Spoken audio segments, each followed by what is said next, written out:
to everyone, para po tayong lahat ay maging matatag at para maging matagumpay ang ating pong paglakad bilang mga mananampalataya. So ang konteksto po ng ating pong pag-aaralan sa umagang ito, kukunin po natin sa aklat po ng Santiago, na kung tawagin po natin in English sa Book of James. Na mamaya po, sasabihin ko po sa inyo kung sino ba si Santiago. Now, minsan po mga kapatid, no, naranasan po ng bawat isa sa atin, no, na ang bawat isa po ay nakararanas po ng iba't ibang klase o uri ng pagsubok. No? Kung patataasin ko po yung kamay ninyo, malamang lahat kayo tataasin. No? Sino rito ang hindi nakakaranas ng pagsubok? Yung walang pagsubok sa buhay. Kayong mga may pagsubok po. No? So generally po, meron sa atin, bagamat ang iba'y tinatamad, tumaas ang kamay, no? Medyo nahihiya. Pero, ang katotohanan po mga kapatid, tayong lahat po ay dumaranas po ng iba't ibang klaseng trahedya o pagsubok sa ating buhay. At minsan po, maririnig po natin kapag po tayo nakakaranas ng iba't ibang klaseng pagsubok, masasabi po natin minsan ayaw na natin magpatuloy. No? Lord, nasaan ka? Nasaan ka ba, Panginoon? Minsan sasabihin natin, iniwan mo na ba ako, Panginoon? Parang hindi mo pinakikinggan yung aking mga panalangin. O yan po yung ating maririnig. Pero mga kapatid, no, kung titignan po natin ang sinasabi po ng Biblia, na ang bawat isa po ay dadanas at dadanas po ng temptation and there will escape trials, mga kapatid. Yan po yung katotohanan. Ang sabi po niya Santiago, ang pagsubok daw po ay may iba-ibang klaseng anyo. Kaya ang sabi niya sa unang bahagi ng kanyang talata, iba't ibang pagsubok. Pag sinabi pong iba't iba, hindi po pare-parehas. Minsan makakarinig po tayo sa mga ibang mga kapatiran, no, and outside this church, na kapag ka ikaw raw ay nakakikiristo na, nakakilala ka na sa Panginoon, hindi ka na makakaranas ng pagsubok sa buhay. So, that is wrong. Nakaturuan po yan, mga kapatid. No, kapag ka po tayo nasa Panginoon, hindi po tayo makakatakas sa pagsubok. At bakit po kailangan natin dumaan, no, sa mga testing and trials sa buhay po natin? Dahil unang-una, mga kapatid, dahil dito po tayo pinalalakas ng Panginoon. Tinutulungan niya po ang bawat isa sa atin na lumago sa ating pong pananampalataya bilang mga tinawag ng Diyos. At sabi nga rin po ni Santiago, na kapag ang isang Kristiyano po ay dumaranas daw po ng mga pagsubok sa kanyang buhay, so instead na ikaw ay magreklamo, ano daw po ang dapat mong gawin? Ikaw ay magalak. No, hindi po ito yung kanta ni Capredi, na magalak ka, tumatawa ka. Di ba? May kanta niyan, tawanan mo. Hindi po yung ibig sabihin. Ang sinasabi po ng magalak, ito po na nagbibigay ng patunay sa bawat isa sa atin na tayo po ay mga anak ng Diyos. Sapagkat kung wala pong pagsubok ang isang tao, masasabi niyang hindi siya lumalakas. No, alam niyo po ba yung isang bata, mga kapatid? Di ba yung isang bata kapag nagsisimula pa lang siyang maglakad, pinapanood lang siya ng kanyang magulang, at pag dumating na sa punto na para siyang babagsak, hindi ba sinasalo siya ng kanyang magulang para hindi mabagok yung ulo? So ganyan po tayo, mga kapatid. No? Minsan hindi mo nararanasan ang Diyos sa buhay mo. Lord, nasaan ka na? Hindi ka nag-a-appear sa buhay ko. Hindi kita nakikita. No? Pag yung time sa dumadaan ka na doon sa pagsubok. Nasaan ka na, Panginoon? Pero alam niyo, mga kapatid, no? Inaalaw ng Diyos, no? Yung pagkakataon sa ating buhay na dumaan. Kapag ka dumadaan ka na sa pagsubok, hindi mo talaga mararamdaman ng Diyos, mga kapatid. Pero kapag ka ikaw ay babagsak na, doon mo mararamdaman yung presensya sa buhay mo. Itatayo at itatayo ka ng Panginoon. Bakit niya ginagawa yun? Kasi nais ng Diyos na ikaw ay patatagin. Yung pananampalatayang ibinigay niya sa iyo ay isang tunay na pananampalataya. No? Yung po yung nais na ibigay po sa atin ng Panginoon, parang isang bata kapag nababagsak na itinatayo po siya ng magulang. Sige, tayo ka, lakad ka ulit hanggang sa ikaw ay matuto. So ganyan po tayo kamahal ng ating Panginoon. So hindi po yung nagkaroon ka ng problema, parang baliw natatawa yan. Hindi po yun. Magala ka dahil mahal ka ng Panginoon, nais ng Panginoon na ikaw ay patatagin. palakasin sa panahon ng testing and trials na pinagdadaanan po natin. Now mga kapatid, no, ito po yung tinatanong ko kila Reggie kanina, kay Roger at saka kay Kuya Elma. Nung pinag-aaralan ko po yung aklat po ng Santiago, dapat po natin maintindihan. Ito, mga kapatid, makinig po kayo kasi po napaka-importante nito. Ito po yung dagdag kaalaman sa inyo. Makakatulong ito lalo na sa mga bagong kapatiran, yung mga young pro na nag-aaral po ng kanilang mga lessons na meron silang mga inahandilan. Ito po yung isa sa mga importanteng bagay na dapat po natin. Yung tinatawag po nating overview. Yung aklat po ng Santiago, siya po yung tinatawag na Catholic Letter General Epistle.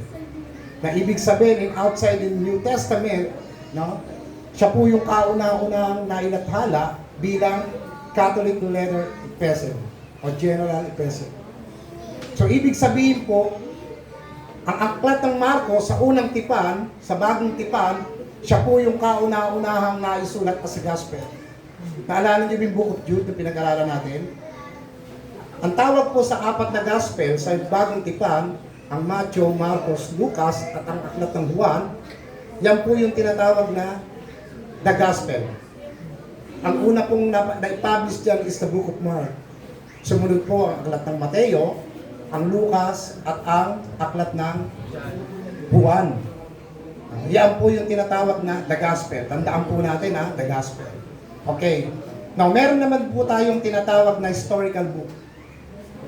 Now, ang historical book po, dito po natin makikita na yung mga apostol po ay nagsisimula na pong mangaral ng salita ng Diyos sa iba't ibang dako. Diyan din po natin makikita na itong si Silas and si Pablo ay nakulong. Diyan din po natin malalaman sa Book of Acts yung pagdating po ng banal na espiritu at ang mga apostol po ay nakapagsalita ng mga iba't ibang wika na hindi naman nila natutunan. Diyan din po natin mababasa na si Stephen ay pinatay. So ibig sabihin po, diyan po natin makikita yung istorya ng mga apostol na kung saan po sila ay lumalakad na po. Ang tawag po diyan sa libro po ng Aklat ng Mga Gawa, historical book, na kung tawagin sa iba is the Book of Transition. Nasa iba pong salin. Pero ang tawag po talaga is the Book of History book. So meron din po tayong tinatawag na Epistle book. Ano po ba yung Epistle book? Yan po yung mga sulat ni Apostol Pablo. No? It means, ang ibig sabihin po, ang Bible po is containing 27 books, no? Yung New Testament po. At karamihan po diyan ay sinulat po ni Apostol Pablo in 13 books. Yung 13 books po, mula po in Romans to Philemon, si Pablo po ang nagsulat niyan. Yan po yung tinatawag na Epistle ni Paul, o yung liham o sulat ni Apostol Pablo. At meron din po tayong yung Book of Hebrew naman po, yan po ay hanggang ngayon po, no? Kahit ang mga Bible scholar ay pinagtatalunan, pinagdidibatihan pa rin po yan. Dahil pag binuksan nyo po yung aklat ng Hebrew, wala pong nakasulat kung sino po yung author niya. Marami ang nagsasabi, si Lucas, si Apollos o si Apostol Pablo. Yung kanilang batayan daw po, yung istorya o yung style ng pagkakasulat ay sulat ni Apostol Pablo. Alam niyo mga kapatid, si Apollos matalino rin. May alam din po siya sa Ebanghelyo ng Panginoon. Kaya wala pong nakalagay doon. So meron din po tayong tinatawag na Book of Prophecy. Yun po yung aklat ng pahayag sa Tagalog. Sa ibang lingwahe naman po, Apocalypse or Book of Revelation in English. Now, ito po yung pakinggan natin mga kapatid. Pagdating naman po sa Santiago, in Book of James, 1st, 2nd, and 3rd John, 1st and 2nd Peter, kasama rin po dyan yung libro ng Jude. Yung pinag-aralan natin, di ba? Book of Jude. Ang tawag po sa mga books na yan, yan po yung tinatawag na Catholic Letters General Epistle. So bakit po siya tinawag na General Catholic Epistle, mga kapatid? Yung tinatanong ko nga po kila kila Kuya Reggie kanina. So bakit po siya tinawag na Catholic Letter General Epistle? Dahil unang-una po, kaya po siya tinawag na Catholic Letters, unang-una po, wala po siyang specific na iglesia na tinutumbok. It means universal. pangkalahatan na po siya. Na ang ibig sabihin po, pinaniniwalaan po natin na ito po ay naka-address in General Christianity Letter. Pangkalahatan. Kaya nga sinasabi ko sa kanila kanina, no, ako kasi paborito ko yung dispensation na yan. Pero minsan pagka nakatutok po tayo dyan, lalo na sa mga yung malalalim na dispensation, nalilimitahan yung pag-aaral natin.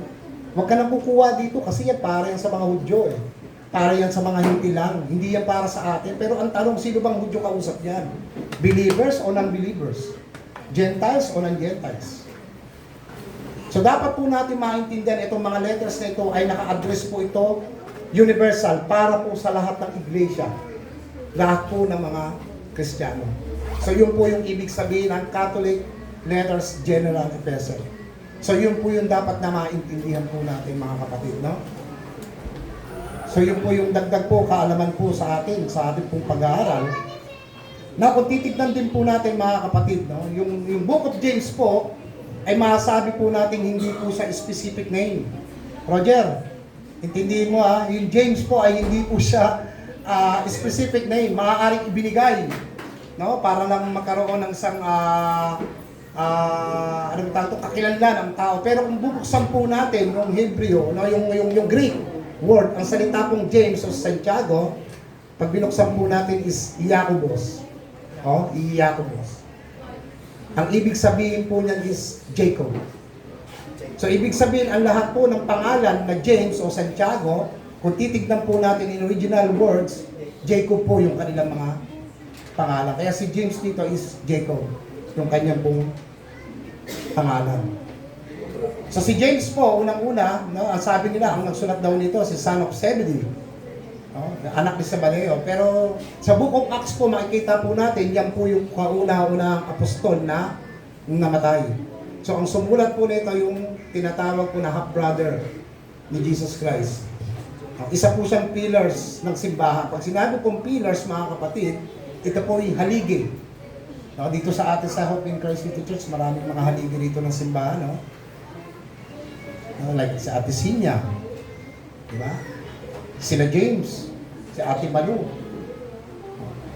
Marami, yung mga kabataan, sila Eman and Kain. Sila po yung mga pillars dito sa simbahan na ito. So si James po ay mayroon pong katungkulan sa Jerusalem. Isa po siyang may mataas na katungkulan. Now, kung titignan po natin mga kapatid yung aklat po ng Santiago, kung titignan po natin ang kabuuan po ng konteksto niya, ay patungkol po yan sa pamumuhay ng tao, ng isang Kristiyano, na kung tawagin po natin, paano mo mapapatunayan na ang pananampalataya mo ay tunay. Kasi ang tema kasi yan about trials, yung pinagdadaanan nila. Kaya ang buong tema po niyan ay patungkol po sa kung paano mo mapapatunayan na ang pananampalataya mo ay tunay. Kaya kung babasahin po natin in chapter 1 ng James, paano mo mapapatunayan na ang iyong pananampalataya ay tunay? Hindi lamang tagapakinig ka, kundi isinasagawa mo ito sa buhay mo. In chapter 2, paano mo mapapatunayan na ang pananampalataya mo ay tunay? Yung tinanggap mo pananampalataya ay isinasabuhay mo. No? In chapter 3 naman, paano mo mapapatunayan na ang pananampalataya mo ay tunay? Ikaw mismo, yung dila mo, yung bibig mo, meron kang kakayahang kontrolin. Alam mo kung kailan at hindi mo kailan dapat gamitin ang iyong bibig o yung iyong dila. So, ibig sabihin mga kapatid, no? Sinasabi po ni Santiago na makikita natin dito yung karunungan at kaalaman mo kung yan ba talaga ay nanggagaling sa Diyos, sa demonyo, o sa mundo. Pag binasa po natin yan. So, alam naman po natin ang karunungan na nanggagaling po sa Diyos, pananampalataya ay perpekto para sa Diyos. Bakit po? Bakit po perpekto? Kasi po kung ano po yung lumalabas sa iyong bibig, yun yung isinasagawa mo. Kung ano yung pananampalataya ang tinanggap mo sa Diyos, yun po rin yung ginagawa mo. Kung titignan din po natin in verse 4 ng Santiago, ito naman po ay nakasentro sa iyong panalangin. Na ibig sabihin po, kung ikaw ay tunay na mananampalataya ni Kristo at ikaw ay tunay na Kristiyano, Kung ikaw ay nananalangin sa Diyos, hindi mo hinahangad na yumaman. Hindi mo hinahangad yung lahat ng kayamanan ng mundo. Kung hindi, ang hinahangad mo, in verse 4 po, ay yung angkop sa kalooban ng Diyos. Mga kapatid, hindi masama magnasa sa mga bagay. Gusto mo ng bagong cellphone, sasakyan, damit, wala namang problema dyan eh. No? Wala akong problema dyan. Yung pagyaman natin, pag tinanong ko kayo, walang aayaw dito eh. Sinong gustong yumaman, lahat kayo tataas eh. Walang plastika, tama, mali? Diba? Pero ano ba yung sinasabi dito ni Santiago na wag mong hangarin yung mga bagay na binanggit po natin? No? Ibig sabihin, hindi ka nanghingi sa Panginoon, hindi naman kalooban ng Diyos sa iyo.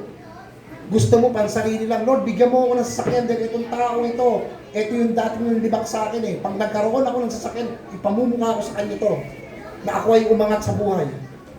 Ipakikita ko na bago lagi ang sapatos ko, damit ko, mga cellphone ko, ipakikita ko sa kanya yan. Dati, may hamak niya ako, di ba mga kapatid? Pero ano po yung sinasabi po ni Santiago? Kung ano po yung angkop sa kalooban ng Diyos, yun yung hinihingi mo. At naniniwala ka na may kakayahan ang Diyos na ibigay po ito sa iyo. No? Kaya pagdating po in 5 chapters of Book of James po mga kapatid, yung kabuuan po niyan, papaano mo malalaman kung ang pananampalataya mo ay tunay. No? So ito nagbibigay po ng linaw sa mga mananampalataya kung talagang tunay nga ang iyong tinanggap. No? Pwede natin, marami sa atin magsasabi na ako ay Kristiyano. Pwede rin ako yung tumanggap sa Panginoon kasi sumunod ako sa dasal ni Kuya Reggie. Di ba? Pero mga kapatid, kung tunay ang pananampalataya mo na tinanggap sa Diyos, di ba? Naalala niyo yung example ko ng Wednesday? Maraming mga non-Christian ang pwede makihalubilo sa mga Kristiyano. Pwedeng gawin ng isang non-Christian ng magtaas ng kamay, pumikit ang mata, pwede rin siyang lumuhod, pwede rin siyang manalangin, pwede rin siyang sumabay sa pag-aawitan ng mga music ministry. So it means lahat po ay kaya nilang gawin. Pero papaano niyo po madidistinguish na yung tunay na may pananampalataya sa Diyos ay tunay na Kristiyano? Dalawang bagay, mga kapatid. Unang-una, yung lumalabas sa kanyang bibig. Pangalawa, yung uri ng kanyang pamumuhay kung wala na po siya sa loob ng simbahan. Pag nakita niyo po siya at nakisama na po sa karamihan, mas madali mo siya madidistinguish. Pero hanggat hindi mo nakikita sa kanya yun, pag nakisama mo yan, hindi mo makikita. No? So yun po yung buhay ng tunay na may pananampalataya sa Diyos. Binabago at binabago po ang kanyang buhay. Yun po yung sinasabi po sa 5 chapters po ng Book of Santiago. Kung tutuusin, tapos na nga tayo. Sinabi ko na sa inyo yung yung summary, no? Pero dito po, ano po ba yung katibayan na tayo po ay may pananampalatayang tunay na tinanggap sa Diyos? Ano po ba yung tunay na pananampalataya na katibayan, Kuya Reggie, na ikaw ay tumanggap nito sa Diyos? No? Meron po tayong 4 na bagay po. No? Ito po, no? Kung ang tunay ng iyong pananampalataya, kung meron ka nito, meron po tayong tinatawag na obedience. Sinusunod mo yung kalooban ng Diyos sa buhay mo. Dahil yun ang pananampalataya mo. Pangalawa po, paano nyo po mapapatunayan na kayo ay may pananampalatayang tunay sa Diyos? Meron po tayong tinatawag na perseverance. Ano po yung ibig sabihin ng perseverance? Mamaya tatakil po natin yan. It means nagtsatsaga ka, nananatili ka, nagpapatuloy ka kahit dumaranas ka ng maraming pagsubok. Hindi ka hihinto. Yan po yung sinasabi na perseverance. And number 3, paano po mapapatunayan na ikaw ay may tunay na pananampalataya? Meron kang tinatawag po na self-control. Meron kang pagpipigil sa iyong bunganga, sa iyong bibig. Alam mo kung paano mo ito gagamitin sa tama. Alam mo kung kailan ka magsasalita at alam mo kung kailan ka hindi magsasalita. Amen po. Pang-4 po, paano po mapapatunayan na ikaw ay may tunay na pananampalataya? Namumuhay ang isang tinawag ng Diyos ayon sa kalooban ng Panginoon. Hindi ka gumagalaw na nais mo lang sa sarili mo. Kung hindi, bilang isang tinawag ng Panginoon, doon ka lagi nakadepende sa sinasabi ng Panginoon kung gusto mong maging maayos ang iyong buhay. So yun po yung mga taong merong mga tunay na pananampalataya. So ibig sabihin po yung apat po na ibinahagi ko po sa inyo, ito po yung dapat na makita sa mga taong binigyan ng tunay na pananampalataya ng Diyos. Ipinamumuhay mo yung mga naririnig mo na salita ng Diyos. Nakikita sa buhay mo. Hindi lamang tuwing linggo nakaupo ka. Pagkatapos, uuwi ka na. Wala akong masama doon, mga kapatid. Yun naman po talaga yung ating gawin dito, yung maupo, umuwi. No? Pero ang sinasabi po rito ng Panginoon, yung mga bagay po na naririnig po natin, kailangan ito makita sa ating buhay. Kung meron po tayong matatag na pananampalataya sa ating Panginoon Jesucristo. So bakit po? No? Sabi po ng Bible, no? Faith is a gift from God. Ang pananampalataya po ay isang kaloob ng Diyos. Kasama po diyan yung biyaya ng Diyos, mga kapatid. Kasama po yan diyan sa inyong soul winning. Kung titignan po natin yung struktura po ng Ephesians 2, verse 8-9, ang binabanggit po diyan, yung biyaya at pananampalataya na tinanggap mo sa Panginoon, yan po ay may tuturi kong parehas na regalo ng Diyos sa iyo. Ibinigay sa iyo yan ng Diyos. Hindi yan ibinigay sa iyo ng Diyos dahil magaling kang kumanta, Kuya Roger. Magaling kang mag-drums, Kuya Eman. Dahil lagi kang nasa church. No? Hindi natin masasabing reward mo sa Panginoon po yan, mga kapatid. Masasabi natin yan po ay gift. Regalo ng Diyos sa iyo. So bakit po tayo binigyan po ng regalo, di ba? Ang sabi nga po sa Ephesians 2:8, you are saved by grace through faith.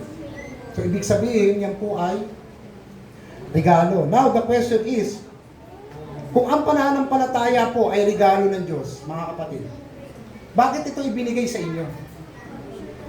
Bakit ibinigay ng Diyos ang regalong pananampalataya sa mga tao o sa mga mananampalataya? Sa tingin niyo po ba? Kasi Kuya Diyos, para maging matatag ako eh. Dahil ang tao marupok. Pag nagkaroon ng problema, madali magreklamo. Di ba? Yan po yung ating sinasabi. Pero bakit kami regaluhan ng Diyos ng pananampalataya? Mga kapatid, dalawang bagay po, no, ang ibibigay ko po sa inyo. Unang-una po, kung bakit ka po binigyan ng Diyos ng pananampalataya, ang taong hiwalay sa Diyos, wala po siyang kakayahang lumapit sa Diyos ng walang pananampalataya. Kailanman hindi mo paniniwalaan ng Diyos. Excuse me.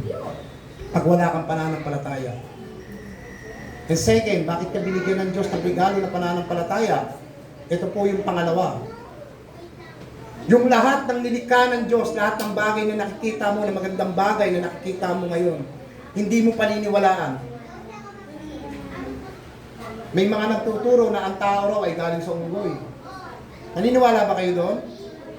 Galing kayo sa unggoy? Dahil daw ang tinuturo sa kanila sa science, hindi po masama ang science ha? Nakakatulong po yan sa atin. Pero pagdating po sa theology in the Bible, medyo nagkakaroon na po siya ng problema. Di ba? Hindi nila pinaniniwalaan na ang tao ay ginawa ng Diyos. Bakit? Galing daw kasi sa unggoy eh, tinatawag na evolve. Nag-evolve ba tawag doon? Tama? Eh kung nag-evolve pala ang tao, di sana wala na unggoy sa Manila Zoo at sa kagubatan. Tama? Dapat lahat naging tao na. Pero bakit hanggang ngayon may nag-aalaga pa rin ng unggoy, hindi sila nagiging tao? At meron ako napanood, mga kapatid, doon sa YouTube. Merong isang scientist na nagsalita. Ang sabi niya, habang nananaliksik siya sa labas ng mundo, sinasabi niya, na itong mga bagay na ito, hindi ko kayang ipaliwanag. Pakiwari ko may gumawa, may perpektong gumawa. Pero maraming mga scientists ang nagsasabi dahil sa malaking pagsabog ng bituin. Isipin mo, laking pagsabog. Yung orbit natin, yung umiikot yung mga solar system, hindi nagkakabanggaan. Diba? Perpektong perpekto. Kaya kung ang tao ay walang pananampalataya sa Diyos, never niyang paniniwalaan yung mabubuting bagay na ginawa ng Diyos. Ang papasok po sa kanyang isipan, bigla na lang itong lumitaw. Amen? Kaya napaka-importante po ng regalo ng Diyos sa atin na yan. Pag ikaw ay binigyan yan, maniniwala ka na may Diyos. Maniniwala ka na ang lahat ng bagay nito ay nilikha ng Diyos. Bakit? Kasi doon ipinakita ng Diyos yung kanyang katangian eh. Sa akin lahat, nanggaling ang lahat ng bagay. Pero sa iba, hindi po nila pinaniniwalaan yung mga bagay na yun. Kaya masasabi natin, bigla na lang siya lumitaw. No? Yan po yung mga taong hiwalay sa Diyos. Pero kung ikaw po ay binigyan ng tinatawag na saving faith, mga kapatid, ang ibig sabihin po ng saving faith, mananatili ang pananampalataya mo kay Kristo. Yan po yung tunay na pananampalataya na ibinigay po sa atin ng Panginoon. Naniniwala ba kayo na lahat ng bagay ng mabuti galing sa Diyos? May isa. Naniniwala ba kayo na lahat ng bagay na maganda galing sa Diyos? Amen. Kasi yan ang sabi ni Santiago eh. Sabi ni Santiago, di ba, ang lahat ng bagay ay galing sa Diyos. No? Paano po natin malalaman na ang pananampalataya na inyong tinanggap ay galing sa Diyos? No? Buksan po natin ni Santiago chapter 1 verse 2 and 3. Dito po natin malalaman, no? Kung ang pananampalataya mong tinanggap ay galing sa Diyos. In James chapter 1 verse 2 and 3, mga kapatid, magalak kayo sa tuwing dumaranas kayo ng iba't ibang uri ng pagsubok, sapagkat alam ninyo ang pagsubok ng inyong mananampalataya ay nagdudulot daw ng katatagan. So ganun po ang pananampalataya. No? Meron pong katatagan na kapag dinaanan mo ang pagsubok na ito, sa dami ng pagsubok ng iyong pinagdaanan, parang minsan sabi mo, Lord, nasaan ka na? Binagsakan mo na ako ng problema. Marami namang mga unbelievers sa kanila lang. No? Pero kung ikaw yung tao na nakatanggap ng matatag na pagsubok at matitindi yung pinagdaanan mo, mga kapatid, masasabi mo ang pananampalataya mo ay tunay. Alam mo kung bakit? Pag dumaan yung maliit na pananampalataya, magyayabang ka pa eh. Chicken. Mani-mani ka lang. Matindi yung pinagdaanan ko sa buhay ko. Naalala niyo ba si Pablo, di ba? Nung ipinakita ng Diyos sa kanya kung ano meron sa langit in 1 Corinthians, instead na sabihin niya yung mga bagay na nakita niya, pero ang sabi ng Diyos, hindi ko inahayaan sa tao na sabihin yung mga bagay na yan. Bagkos ano sinabi ni Pablo? Yung aking mga sakit, pinagdaraanan, yun yung aking sinasabi sa inyo. Mas gusto ko pang sabihin na yung pinagdaanan ko sa Diyos ay napakahirap, na halos ikamatay ko. Diba? Pero nanatili po si Pablo sa kanyang buhay, no? Minsan magtatanong, Lord, why, bakit po? Mga kapatid, hindi yan nag-a-appear ang Panginoon pagka ikaw ay dumaranas pa lang, pero pag ikaw ay malapit ng bumagsak, doon ka sasalawin ng Panginoon. Hahayaan ng Panginoon sa buhay mo yan para ikaw ay maging matatag. Yan po yung sinasabi doon. So ito po yung isang encourage, no? Ang sinasabi po na kapag po tayo ay dumaranas po ng temptation, na pagsubok sa ating buhay, ang sabi po sa unang bahagi ng sulat ni Apostol Santiago, instead na magreklamo ka, ano sabi? Magalak ka. Matuwa ka kasi mahal ka ng Diyos. Nais niya na ikaw, Ate JP, maging matatag. Magpatuloy ka sa iyong pananampalataya. Kaya kung ikaw yung tao hindi nakakaranas ng pagsubok, magtanong ka na. Baka mamaya hindi na concern ang Diyos sa iyo. 'Di ba? Nasanay ka sa masarap na buhay. Pag nakaranas ka na maliit, doon ka lang magko-question, 'di ba?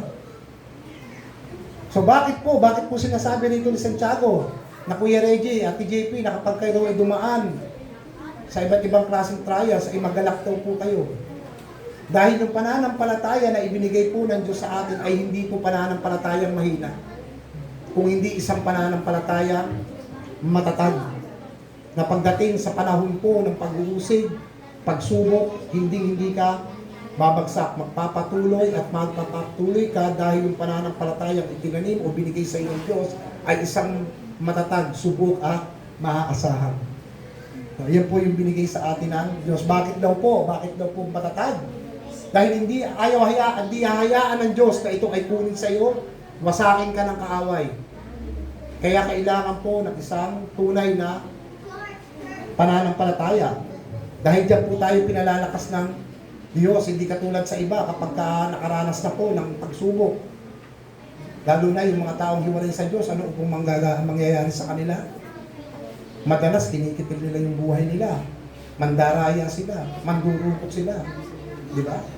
Pumapatay ng tao. Di ba? Tama po? So, ibig sabihin, kung meron po tayong matatag na pananampalataya, na regalo mula sa Diyos, magpapatuloy at magpapatuloy ang isang Kristiyano. Hindi siya hihinto. Naalala niyo ba yung istorya ni Job, mga kapatid? Sino nakakaalam yung istorya ni Job? Yan, madami, no? No, si Job po, yung isang taong lingkod ng Diyos na may matibay na pananampalataya. Ang sabi ni Satanas sa Panginoon, kaya lang naman naglilingkod sa iyo kasi kumpleto siya eh. Nasa kanya na lahat eh. Subukan mong tanggalin yan. Ewan ko lang kung maglingkod pa sa iyo yan. O sabi ng Diyos sa kanya, sige. Pero wag mo siyang papatayin ha. O gawin mo yung mga bagay na gusto mong gawin. Si Job ay kilala po sa kanilang lugar. Ano po nangyari sa kanya? Namamatay ang kanyang mga mahal sa buhay. Nasunog yung kanyang tahanan. Nawala ang lahat ng ari-arian niya. Nagkaroon siya ng nakakadiring sugat sa katawan. Ano sabi ng mga kaibigan niya? Sumpain mo na yung Diyos mo. Pinabayaan ka na. Pero nagreklamo ba si Job pag binasa niyo po yung book of Job? Instead na magreklamo siya, instead na sumpain niya ang Diyos, ano sabi niya? Pagpalain ang pangalan ng Diyos. Purihin ang Diyos. Nung nakita ng Diyos na ganun kalalim yung kanyang pananampalataya, ano ginawa? Ibinalik po lahat sa kanya ng mas maganda pa, mas mainam. Yung pagbalik ko na pagpapalang kay Job. Kung kayo po ba darating sa buhay ni Job, mananatili pa kayo sa Panginoon? Magkakaroon kayo ng maraming sugat na parang ketong sa katawan na pinagdidirian na kayo ng halos sa lahat ng tao. Ganyan ang nangyari kay Job, di ba? Nawalan ka ng mahal sa buhay. Nasunugan ka ng bahay. Sa madaling salita, lumagpak ka. Mas mahirap ka pa sa mahirap. Kung wala kang matatag na pananampalataya, I think mukhang magrereklamo ng isang tao. Diba? Minsan sa sobrang problema, napapamura pa sila. Mga kapatid, hindi po yun ang nais ng Diyos sa atin. Nais ng Diyos na tayong lahat ay manatili, matatag, magtiwala sa Panginoon. Lagi nating iisipin, ang Diyos ang bahala sa lahat. Kaya kung wala po yung pagsubok, wala pong katatagan. So, sabi po ng Biblia, Jesus is the author and perfecter in our faith.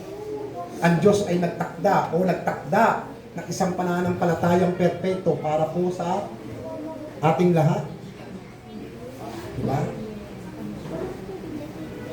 Sino rito pamilyar sa Calvinism?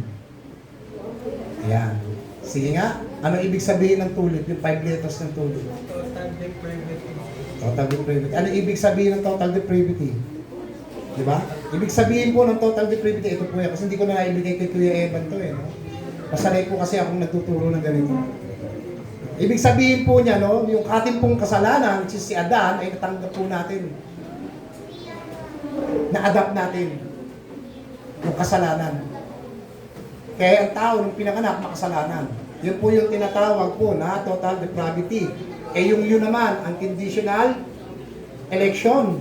No? Sapagkat ang tao ay hindi natin kaya piliin ng Diyos. Sabi dito, pipiliin ng Diyos yung mga taong individual sa kaligtasan batay sa kanyang kalooban. Alam ng Diyos yung mga taong pipili sa Kanya at alam ng Diyos yung mga hindi pipili sa Kanya. Ang Diyos ay pumipili. Kailan natin pinag-aralan yan? Kailan nyo ba natanggap ang mga pagpapalang espiritual? In Book of Ephesians chapter 5. Ano kaya man? Bago palalamin ang sanlibutan.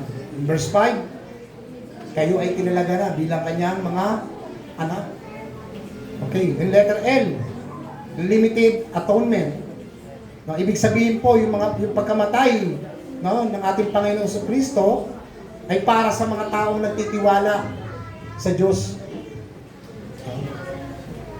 And next, yung letter I, irresistible grace. Ano po yung ibig sabihin yan? Ibig sabihin po, ang biyaya ng Diyos at kaligtasan, ibinigay ito sa mga taong kanyang pinili. At sa ayaw mo sa gusto, ibibigay sa iyo ito ng Diyos. Para sa iyo yan. And lastly, dito po tayo mga kapatid. Yung letter P. Perseverance of the saints. Ito po yung pinag-aaralan natin. Dito po tayo nakatutok mga kapatid. Ang ibig sabihin po ng perseverance of saints, Ang isang mananampalataya ni Kristo, kahit anong klaseng pagsubok, malalim, mababaw, ang yung pinagdaraanan, mananatili ka hanggang sa huling buhay mo. Hanggang sa pagdating ni Kristo. Hindi ka man abutan ng pagdating ni Kristo, hanggang sa huling hininga mo, mananatili at mananatili ka. Perseverance of faith or perseverance of the saints. Yan po yung ibig sabihin nun. Mananatili at mananatili ka kahit anong klaseng problema ang pinagdaraanan mo. Hindi ka magrereklamo, hindi ka magkukwestiyon sa Panginoon. Lord, mananatili ako sapagkat yung pananampalatayang ibinigay mo sa akin ay matibay. Diba? Kaya kung ikaw yung mga tao, kung ikaw yung tao na napakarami mo ng problema ang nalampasan, mga kapatid, masasabi mong ikaw ay may matibay na pananampalataya. So hindi na po yan mawawala sa iyo. Kaya napakasimple na lang pag may mga maliliit na pagsubok po na dumating sa buhay natin. So bakit po natin napatunayan niya? Kung tatanungin ko po kayong lahat. Kayong lahat ba ginutom ng Diyos? Diba? Maaaring ang iba sa atin, may pangangailangan sa pinansya, lahat naman tayo taasan tayo ng kamay, walang pangangailangan, lahat tayo tataas diba? Pero hindi tayo ginutom ng Diyos, diba? Ang mga ibon nga, hindi nga nila inaalala yung pagkain nila, pero pinapakain sila ng Diyos. Diba? Ang mga damo, umusang tumutubo, hindi nila inaalagaan ng kanilang sarili, pero inaalagaan sila ng Diyos. How much mo na ikaw pa, na binigyan ng Panginoon ng pananampalataya, matibay na pananampalataya. Hindi ka gugutumin ng Diyos. Amen po? So, yan po yan, no? So, ibig sabihin po, yung kanya pong biyaya, ay mananatili po sa atin. Ibig sabihin, siya na po ang bahala. Parang gustong sabihin ng Diyos sa atin, sige, I can manage, ako na bahala dyan. Hindi ko kayo pababayaan. Ang tawag po dyan is perseverance of faith. Hindi po tayo magsasawa, hindi maninindigan po tayong lahat.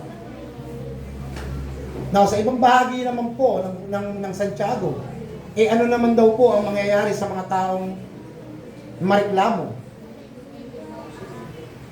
O yung mga taong nagdududa sa kanilang pananampalataya kapag ka po sila ay dumaraan na po sa mga pagsubok. Basahin po natin in Santiago chapter 1 verse 4 to 8. Hindi pa, malapit tayo matapos. Santiago in James chapter 1 verse 4 to 8. Kaya dapat kayong magpakatatag hanggang wakas upang maging ganap at walang anumang pagkukulang ang buhay ninyo. In verse 5. Kung mayroong mga nagkukulang sa inyo ng karunungan, humingi siya sa Diyos at ibibigay ito sa Kanya ng walang pagmamaramot at panunumbat. Ngunit dapat magtiwala ang humihingi at huwag magdududa dahil ang taong nagdududa ay katulad ng alon sa dagat na hinihipan at tinatangay ng hangin. Yan pala mangyayari sa mga taong nagdududa. In verse 7.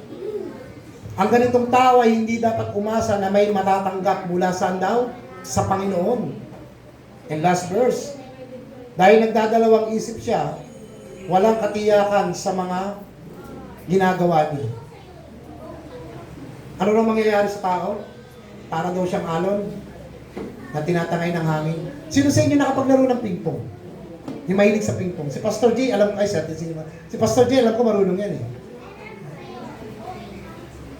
Alam niyo yung larong ping-pong? Di ba nilalaro ng dalawang player yan? Di ba? Kuya dyan, saan ako doon sa ping-pong? Ikaw yung ping-pong. Yung bola. Pag pinalo, pag ganong-ganong ka. Di ba? Ganyan ang tao Yung mga taong nagdududa, ganyan Bakit? Sometimes I believe in God. Sometimes I can't believe in God. Naniniwala ako sa Diyos, hindi ako naniniwala sa Diyos. Naniniwala ako sa Diyos, hindi ako naniniwala sa Diyos. Parang ping-pong pabalik-balik. Pag kami magandang natanggap, thank you Lord. Diba? Pag may matinding pagsubok, ano ba yan? Bakit ako? Saan ka na Lord? Diba? Parang ping-pong, diba? Parang ganon. Ganyan po yung kaisipan ng taong nagdududa. Para daw siyang alon na hinihipan. At kung ikaw yung tao nagdududa, no? Huwag ka na raw umasa. Natatanggap ka.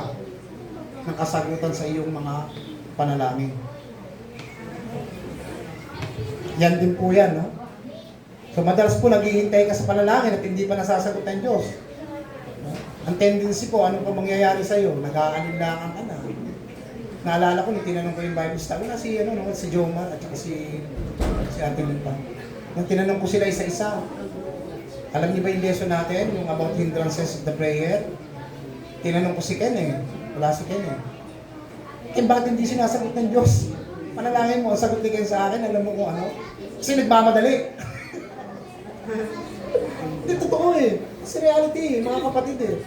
May mga tao talaga na gusto pagnalangin, instant. Ibigay ka agad sa Kanya. Kahit hindi naman talaga kalooban ng Diyos. No? Ganyan po eh.